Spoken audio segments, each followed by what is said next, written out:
and welcome to day 3 of your 5 days of movement challenge. Thank you so much for joining me again today. So I hope that you enjoy today's movement workout. So today we are focusing on stability. So we need to be able to move our body parts separate to each other. So you don't want to have to move your rib cage, for example, every time you move your arms. And similarly, you don't want to be having to move your pelvis every time you move your legs. We need to uncouple the tension and just be able to get free movement there. So we're going to be down on the floor again, and we're going to start on our back with our knees bent and our feet flat on the floor. So we want our feet and our knees about hip width apart. We're going to let the back of the pelvis be heavy and anchored into the mat. The back of the rib cage is heavy and anchored into the mat. And remember, like yesterday, if you need to pop a cushion or a folded towel or something under your head just to make your head and neck more comfortable, then that is absolutely fine. We're just going to have our arms down by our sides. I like palms facing up to the ceiling because it encourages you to open your chest and your shoulders, but if it's more comfortable for you to have palms down, that's fine too. We're just going to take some deep breaths here, so just real deep inhale and a long slow exhale, just getting rid of any tension and any stress in your body. Let's just do a couple more breaths together. Deep breath in and a long slow exhale. One more time, breath in and a long slow exhale. Okay, we're going to reach our arms up towards the ceiling now. Palms are facing in towards each other. As you inhale this time, I want you to reach your fingertips towards the ceiling. Make your arms as long as you can. And as you exhale, let the arms come back down towards the mat. They're still going to stay straight, and your shoulder blades are going to anchor into the mat. So inhale, reach your fingertips to the ceiling, and then exhale, anchoring your shoulder blades back onto the mat. Keep going, just again, let's move with the speed of your own breath.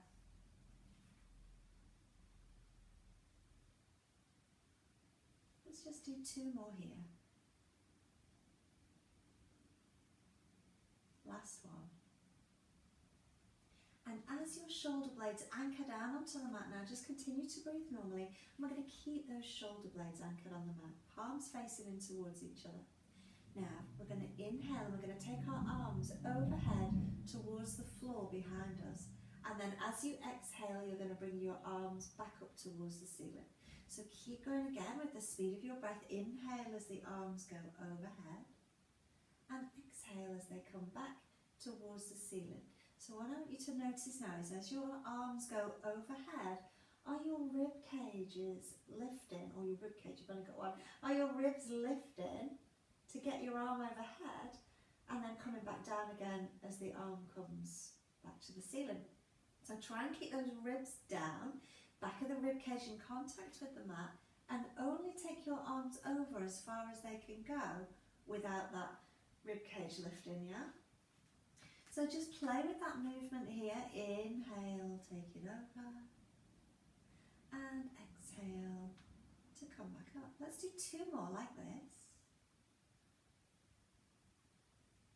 So this is working on your shoulders, the stability of your shoulders. As you come back to the ceiling this time, pause there. We're going to do one arm. So bring one arm down, and I'm going to pop that hand onto my ribcage so I can feel if it's moving.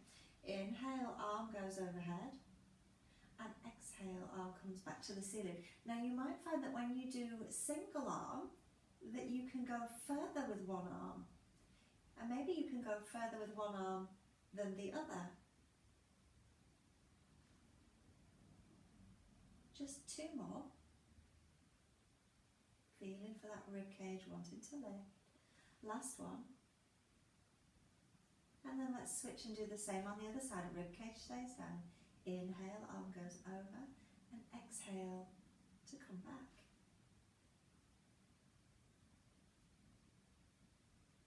If you can't get your arm all the way over and your arm will only come to here, that's fine.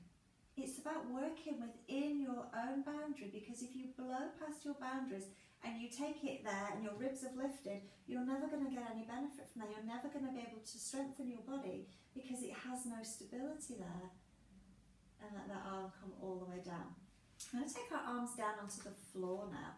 Palms are facing up towards the ceiling. Now, you've probably all made snow angels in the snow, perhaps when you were kids. Maybe you do it all the time. We're going to keep the ribs down, and we're going to keep the palms facing up towards the ceiling as we start to slowly slide our arms out to the side. Imagine that you're making those snow angels. And notice here, how high can you lift your arms towards your head without the rib cage lifting? And as soon as you feel that the ribs want to lift, then don't go any further. Just bring that arm back down. Do it again. So, reaching. Nice and slow, nice and controlled. How high can you get your arms without your rib cage lifting? And then come back down. So maybe here, you can get your arms higher than you could when we had them in the air. Just notice. It's all just about exploring movement in your own body and seeing which movements your body is able to do and which movements your body has to compensate for.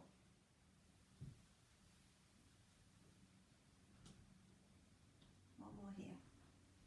And again, you can do this with single arm. And notice if you can get further. So we're not going to do single arm, you can do that on your own, but absolutely try it with single arm and just see if it makes any difference.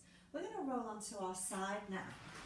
So coming onto your side, you're going to have your knees bent, your bottom arm out long and your top arm on top of that. Now, it's a really nice neck stretch for your head to reach down to the mat. However, if you have a lot of tension and tightness through your neck, feel free again to grab a pillow or a folded towel or something just to make you more comfortable. Now, here we want to make sure that our hips are stacked one on top of the other and we haven't kind of got our pelvis tilted and rocked back. So make sure that your pelvis is nice and level. And we're going to inhale, we're going to reach that top arm forwards. We're going to reach that top arm up towards the ceiling. Keep reaching that arm, reaching that arm. You can follow your arm with your head. And then keeping your knees on the floor, you're going to take that arm back as far as it will go. Allow your rib cage to twist, but your knees and your pelvis stay still. Once you've gone as far as you can here, you're going to just take a couple of breaths. Real deep inhale. And a long, slow exhale. Couple more breaths here.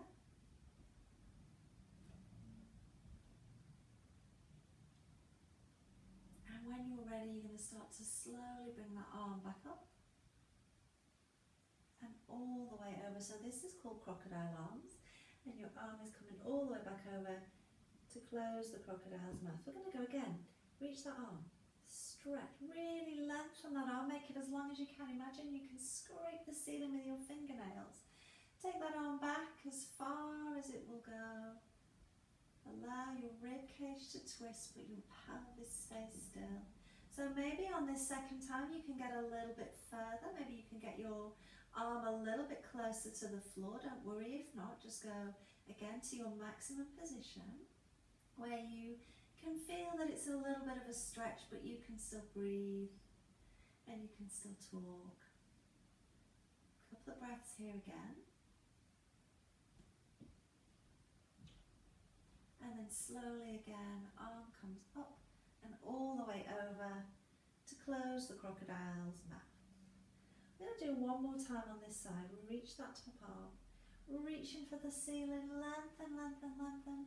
Take your arm all the way back behind. So now on this third time, hopefully you can find a little bit more movement. Maybe your arm again has come closer down to the floor. Couple of breaths here.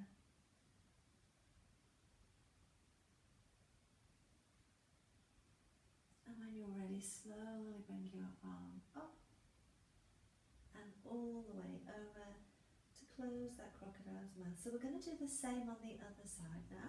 So just roll onto your other side. I'm going to switch sides just so that I'm still facing towards you.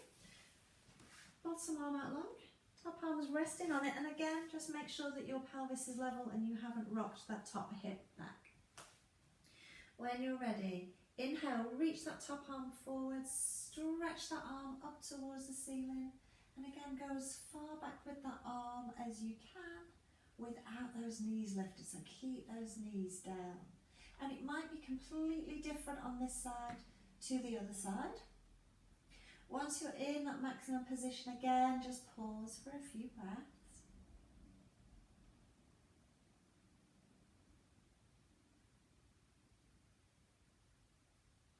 When you're ready, start to slowly bring the arm back up. And all the way over. And we're going to go again. As soon as you're ready, just go again. Inhale, reach that top arm. Stretch, scrape the ceiling with your fingernails. Allow your rib cage to twist as you open out. Again, just a few breaths here.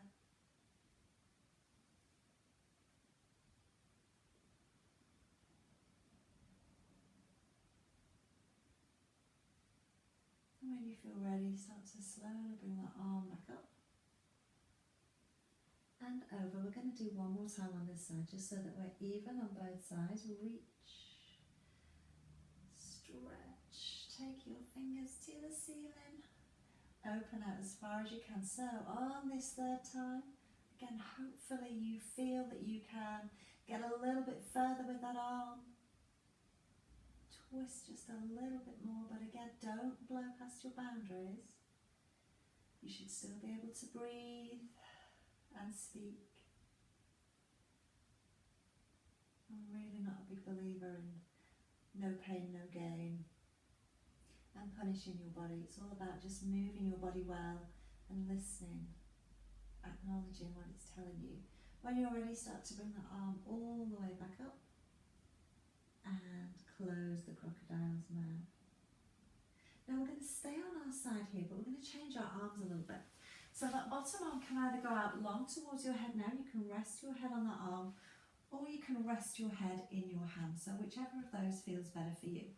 We're still going to keep our knees bent, but we're going to bring our feet a little bit further round so that your feet are roughly in line with your spine. Check that that top hip hasn't rolled back, and we want to have the hip bones stacked one on top of the other. And we're going to do the clown exercise now. Your other arm can just rest here. We're going to keep the feet together, and we're going to open out that top knee. Now you're not going to open it out all the way to the ceiling, you're only going to open it out as far as you can without your pelvis rolling back, and then close it down. So it might not be very far at all, and that's absolutely fine. So if you were to balance a drink here, you wouldn't want to open out your knee so far that you would rock back and spill that drink. So the pelvis doesn't shift at all, it's just the leg. So this is where we start to notice, can you move your leg independently of the pelvis, or does the pelvis go with the leg? Yeah. So just play with that movement. Feet stay together.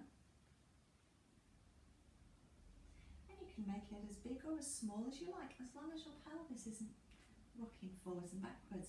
And if you're not sure, you could pop like a block right behind you so that if you rolled back, you would knock that block over.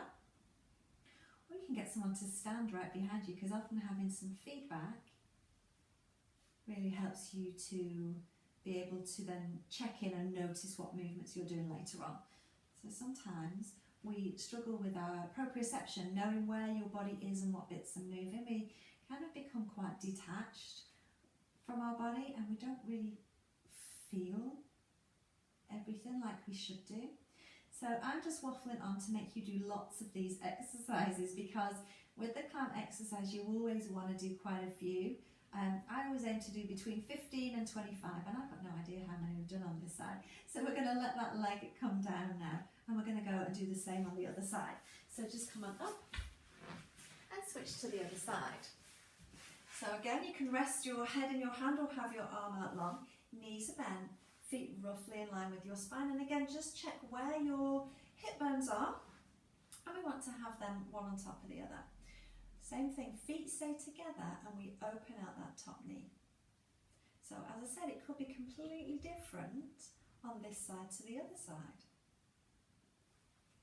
Think about that drink again, balanced on that hip. And you don't want to be rolling your pelvis back. Just breathing normally here. But notice again, is there anything going on with the ribs? Are you wanting to thrust your ribs forwards? Or are you kind of just collapsing?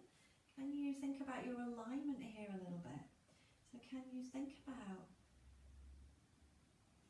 where your hip bones are? Can you think about where your rib cage is in relation to your hip bones? So notice if your pelvis is way back of your ribs.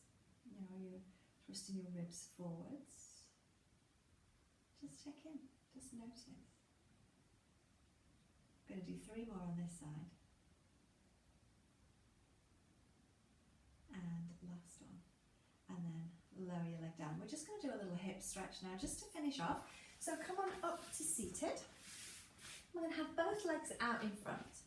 Okay, so we're going to bring one leg in towards us, and then we're going to cross that leg over the other leg, and we're going to sit really tall. And then we're going to twist our body towards the bent leg. So twisting towards that bent leg, and then you can use your free hand to pull that knee in towards you, and your back hand can just rest down on the floor. And this just gives a really nice stretch to your hips. Now if it's too much of a stretch, you don't have to cross that leg over the other. You can just have it next to it and be here. It just increases the stretch a little bit if you cross it over. But again, you've got to listen to what feels right for your body right now.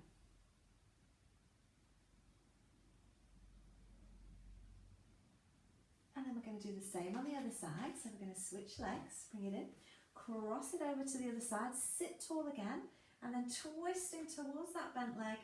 Front arm's going to hook around that knee, back arm is going to go behind, and just allow your body to twist. Now when you're twisting here, notice that you aren't slumping down. Still think about length through your spine. So I always say, imagine that you're spiraling up through the crown of your head towards the ceiling. Again, just take a couple of breaths here.